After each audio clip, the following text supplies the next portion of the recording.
Hello, আসসালামু আলাইকুম everyone. কি অবস্থা সবার? আশা করি সবাই অনেক অনেক ভালো আছেন।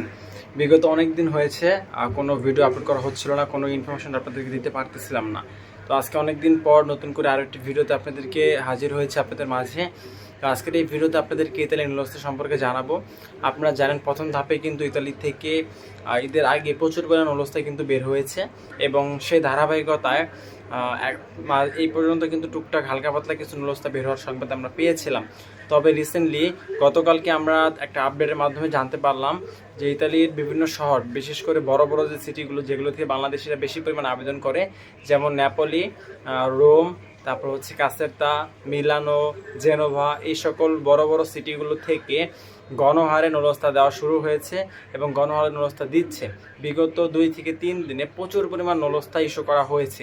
তো এই আপডেটটা পাওয়া মাত্র ভাবলাম যে আপনাদেরকে বিষয়টা জানিয়ে দেওয়া উচিত, কারণ যেহেতু প্রথম ধাপে মোটামুটি 30 থেকে 35% নুডলসটা কিন্তু দিয়ে দিয়েছে এবং আশা করি এই যে বর্তমান নুডলসটা দেওয়া শুরু হয়েছে, এই ধাপেই আশা করি 60 থেকে 70% নুডলসটা কিন্তু দেওয়া হয়ে যাবে। তো সেক্ষেত্রে যারা এখনও পর্যন্ত নুডলসটা পাচ্ছেন না, অবশ্যই কমেন্টে জানাবেন যে আপনি কত তারিখে আবেদন করেছিলেন এবং কোন ক্যাটাগরিতে আবেদন করেছিলেন, এবং মালিক পক্ষ যার মাধ্যমে আপনি আবেদন করেছেন সে কী বলতেছে সেই বিষয়ে অবশ্যই আমাদেরকে মেসেজ বা কমেন্টের মাধ্যমে জানিয়ে দিবেন।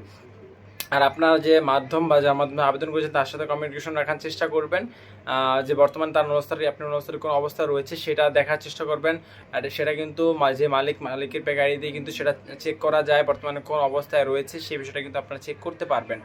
তো আশা করি এই যে ধাপটা বা নতুন করে যে নুস্খা দেওয়ার যে গণহারে নুস্খাগুলো দিচ্ছে, এটা কিন্তু অব্যাহত থাকবে এবং নুস্খাগুলো কিন্তু গণহারে ইস্যু করা হচ্ছে।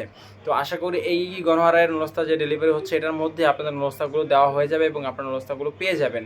তো যারা পাবেন তাদের জন্য শুভকামনা রইল, আর যারা পাচ্ছেন না বা যারা পাবেন না তাদের জন্য আশাবাদী যে আপনারা খুব দ্রুতই পাবেন। যদি না পান সেক্ষেত্রে দেখা যাবে পরবর্তীতে আপনাদেরকে আবারও আবেদন করতে হবে।